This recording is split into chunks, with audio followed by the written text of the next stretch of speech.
How to find saved videos on Facebook.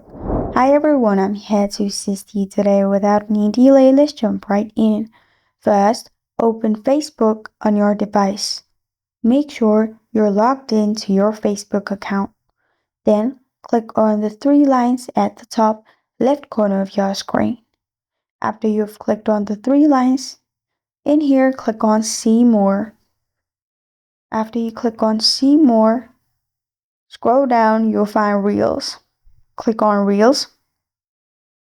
Now to save a video, you need to click on the bookmark-like icon on the right side. Now after you've done that, you can go to your home feed, click on the three lines at the top, and then click on Saved. After you click on Saved in here, you'll find all your collections or simply recently saved. You can click on it and you'll find all your saved videos. This is how to find saved videos on Facebook. Thank you for joining me today. If this video helps you out, please leave a like and subscribe for more. Got a question or want to suggest a topic? Comment below. Thank you for watching.